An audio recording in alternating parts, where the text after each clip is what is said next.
Today on TFL Bike, you join me in Las Vegas where we are taking a look at the brand new Harley-Davidson Road Glide as well as the Street Glide for a full ride program. It's the CVO Road Glide ST and the standard Road Glide and Street Glide. And what I'm going to do in this video is do a deep dive into what all actually makes these bikes new, because not everything that is changed on them is stuff that you can see on the surface. So we're going to talk to a few of the guys that were behind actually bringing these bikes to the market so we can get a feel for what all makes them new. Let's check it out. Now, to get an idea of what is actually new about the design on this brand new Road Glide, we'll talk a little bit about the Street Glide as well, and the specifics on this CVO Road Glide ST. We have Brad here, who is really in charge of the design on this bike, right? That's right, yeah. Well, with the team, yeah. I mean, at Harley-Davidson, I always say no one person designs any of the motorcycles. It's everybody at the company working together. But I do manage the design team, and that's kind of our primary business, is look, sound, and feel the motorcycles. And I would imagine taking on the task of redesigning a motorcycle that's got such a huge following is got to be not the easiest thing, because there's some stuff that you got to maintain. 100%, yeah. There's definitely a lineage, and there's DNA, and there's a lot of love that our customers have for our motorcycles. And I think the fact that they haven't evolved aesthetically, a whole lot compared to a lot of other consumer products means that people are even more attached to the aesthetics, and they understand the nuances. So any line that you change usually has to be really well thought out and be an improvement, or else you hear about it. So one of the most obvious differences, well, first things first, you walk up to this bike and it's very clearly a Road Glide. Even if you haven't seen the new generation of bike before, you know immediately what this is. But obviously, one of the most apparent things is the lighting, how different that is. 100%.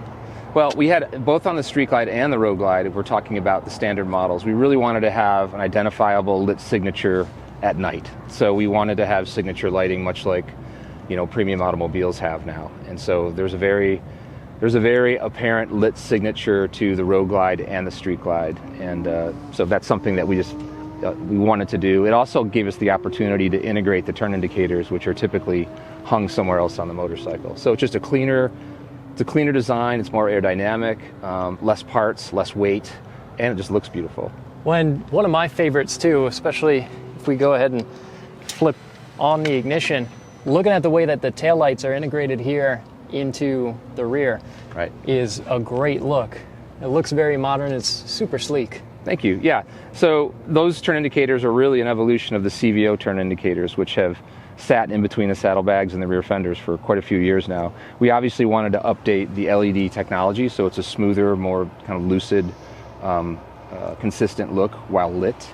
It's also brighter, it's safer. You can, it's a little easier to see the motorcycle at night, et cetera, et cetera. And like you said, it's a great look.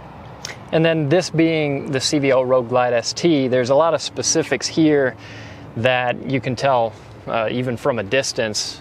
We've got this special seat. We've got all the forged carbon, including here on the seat cowl, the front fenders, that forged carbon. You've got that on top of the tank.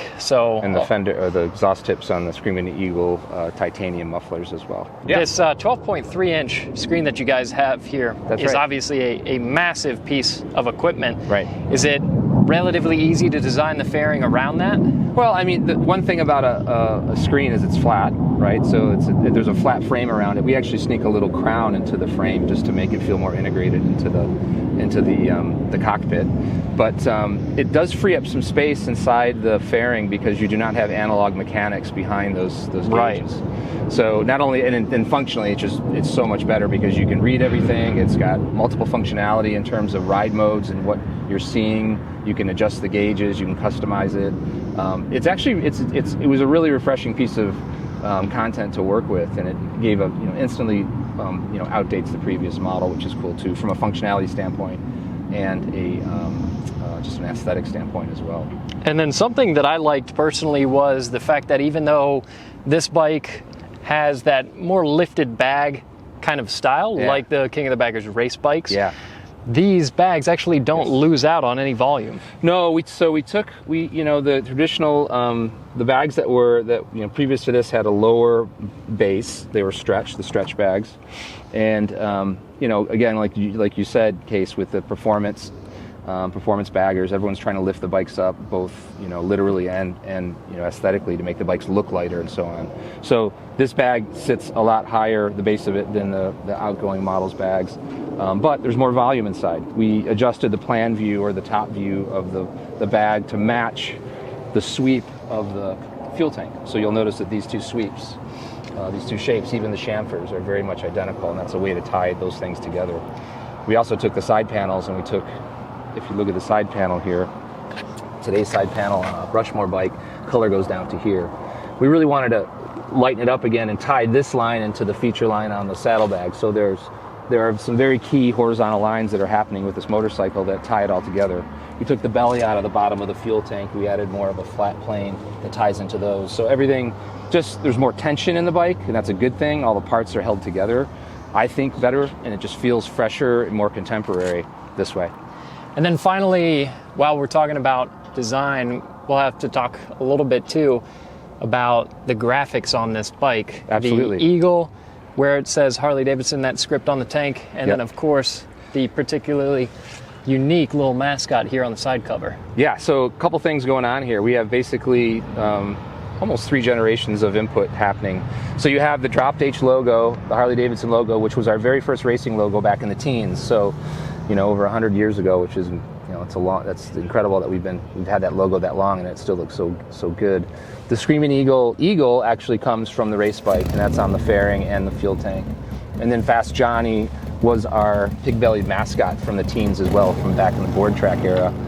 The race team had a little pig they brought around to the races. So we updated that graphic, a little homage to our history that's pretty fun. They've been on that Fast Johnny logo has been on every race bike, King of the Baggers race bike that we've had.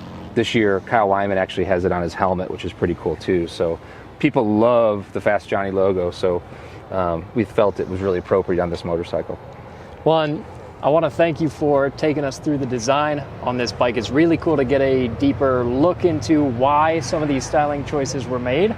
But of course, this bike is not just an exercise in fresh design. There's also a whole lot that went into the engineering. 100%. You got that right. I mean, it's as striking under the skin as it is on top. I mean, there have been a lot of technical updates to the bike from tip to tail from a functionality standpoint. It is our most performance-orientated and technologically advanced Grand American touring motorcycle that we've made in 120 years. It's also the 25th anniversary of CVO, which is another reason that we were so excited about this bike happening this year, because it's going to be just a great model to have in that milestone for the rest of the time. So, Case, thank you so much for checking out the bike and being here in Las Vegas to ride it. Thanks again. Also want to take a quick moment to thank our friends over at Rider Justice. They have supported us basically almost since day one, and it's because of them that trips like these are possible for us to do here on the Bike Channel. Now, to talk a little bit more about the powertrain on this motorcycle, we have Scott here, who is, well, one of the main people that's responsible for that aspect of the bike, right? Yep, Scott Nash, Chief Engineer for the touring platform, and happy to show you anything about the bike here today that you want to know more about. Yeah, so like we've been seeing, this is the CVO ST version of the Road Glide. So on this particular model, we've got the high output 121, and this is interesting because this is not the 121 VVT. Correct. Yeah, so this is a CVO, but new for this model in particular. It's the 121 high output. It does not have VVT on it. This has been specifically tuned for high-end, high revving horsepower. So it gets a brand new single camshaft tuned specifically for that purpose, and eliminates the VVT, which is really good at giving you a broad base of power, broad torque band, tuning everything in for emissions, noise, and giving you that best balance between horsepower and torque. This really goes all in on performance, right, and gives you that high revving motor. In addition to differences between the 121 VVT, this one revs out to a red line of 5,900 RPM, whereas the others are at 56. This one also, with those tuning changes, gives you 12 more horsepower and 6 more foot-pounds than the 121 VVT motor. So even though you're sacrificing a little bit of that lower-end torque, your peak torque as well as your peak horsepower are both higher on this high output 121 than the Yep, VVT. you got it, right? It takes that whole performance curve and kind of shifts it out to the right. So yeah, you're still getting higher peak torque, higher horsepower, but I would say for those who are doing a lot more everyday riding, right, you want that torque as far down as possible, right? So just flatline torque. This really gives you torque that's more peaky and based on higher RPM. And is a lot of that because of weight in the valve train with the VVT, or what allows you to get that extra RPM and that extra peak? It's just, I mean, it's specifically tuned for this camshaft, right? So we'll allow the valve train to go a little bit faster. And then in addition to it, like, we're squeezing out every horsepower possible, right from the intake all the way through the exhaust, right? So if you start with the air cleaner, all new air cleaner, very race inspired, gives you a super clean, big gulp of air. And then this length of the air cleaner here is specifically tuned for high-end, high-revving horsepower generation. So you're going to get a very clean distribution of air into the throttle body. These bikes have a 58 millimeter throttle body. And then the heads on this motorcycle, as well as across the platform this year, have redesigned or reshaped combustion chambers, and we went to an oval intake port on the cylinder head, and really everything that comes from the intake through the throttle body into the head is designed to get increased velocity, increased turbulence in the cylinder head, improve combustion, give you more horsepower, give you more torque. And then on this bike in particular, the CVO ST, weight drop, performance is a big deal, but then high flow exhaust. These are titanium Screaming Eagle mufflers with a forged carbon end cap as well. So higher performance and lighter weight. That is a big theme for this motorcycle. Yeah, so on this 121 high output, it's what, 2 pounds shaved versus the VVT? Yeah, just the VVT alone. Again, when we looked at all the trade-offs, right, there's pros and cons to everything. And when we were looking at VVT, non-VVT, we went all in on tuning for high horsepower. And then when we take the VVT out, we can get another 2 pounds out of the motorcycle that way. You look at things like front fender here, forged carbon fiber on the front fender. That's weight out and on cue from a, performance bagger trend.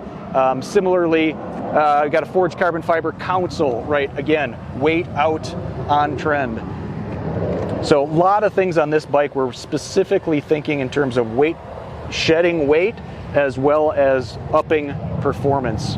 Like the other CVOs, got an inverted front fork, which helps with feel and handling. And then we've got a floating rotor here on the front, wave rotor on the front. Again, improved braking performance. It's a 320 millimeter rotor, as well as on cue for this performance bagger. So that's some of the main things that make, at least from a mechanical side of things, make this CVO unique. We have these remote reservoir, show us shocks that are also fully adjustable, 3 inches of travel all the way around. But not everybody is going to go, obviously, for this CVO ST. And even on the standard road glide and street glide, this new Milwaukee 8 117 engine has quite a few updates compared to before, and a lot of that also comes to cylinder heads and the cooling system for that, right?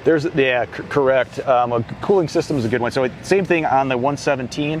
We've had 117s before in our ST products. That's now the base motor on Road Glide and Street Glide, and it is not the same 117. So a lot of the same things, same type of themes carry forward on the OE Road Glide and Street Glide. So you're going to have a new intake, again, retuned, more clean airflow there, a molded in velocity stack that goes right into the throttle body. From the OE standpoint, you go from a 55 millimeter to a 58 millimeter throttle body, and then you get the same type of improvements within the heads, a redesigned cylinder head, oval intake ports, and all that improved combustion that, again, even on the 117, compared to the existing 117, gives you more torque, more horsepower than we're delivering today. Well, and it's also important to note too that just because that new 117 has liquid cooled heads, it's not a liquid cooled engine. Correct, yeah. So the liquid cooled heads used to be something you only get on bikes with lowers, so think limiteds. Now we've got a liquid-cooled system that supplies liquid cooling to front and rear cylinder heads, only something that was available before when you had the lowers, and that basically keeps the rider cooler, keeps the engine cooler, and allows you to maintain performance in a wide variety of conditions. It used to be if the engine gets hot, conditions get hot, you're pulling spark, you're changing your fueling map, and your performance goes down. This, in addition to allowing you to keep that high performance all the time, makes a big enough impact that you feel it as a rider as well. The cooling system, while we've had a cooling system before for liquid-cooled heads, this is redesigned. The passages through the cylinder heads have been redesigned, reshaped, as well as the cooling circuit has been redesigned. It's getting to the rear cylinder head first, which is where all your heat is, most of your heat is, and then goes to the front cylinder after that, just providing you the best cooling possible. head, absolutely. And you're right, this is liquid-cooled heads, not considered a liquid-cooled motor. Yeah, just that part of it. And of course, what the real effect of that is if you get the 117, you've got 105 horsepower, 130 pound-feet of torque, and if you opt for one of these CVOs with this 121 high output, then you've got 127 horsepower, 145 pound-feet of torque, which is impressive. Those are numbers that are rivaling some people's cars. Yeah, and it is, you got to get on one, right? Take one for a test ride. It is a grin from start to finish. Well, and two, another thing that people might not notice at a glance until you actually get on the road and ride it is that even on the standard road glides, not the CVO STs, though you might not walk up to it and see that the suspension is different. Suspension is also updated as well as the powertrain on that standard road glide and street glide so too. You're right on. The standard goes from a 2-inch suspension in the back, which we had previously, to a 3-inch suspension. Makes a huge difference. And then the front, while not inverted suspension up front, is completely retuned. So you get a better balance and a retune from front to rear. And again, you got to get out and ride it. The suspension on the 24s is notably improved over previous model years. So a lot of changes, some of which you can't see just by walking up to the bike, but that's why we like throwing a leg over these bikes, and that's why we like talking to people like you. So thanks again for diving into more of that detail with us. You bet. Thank you.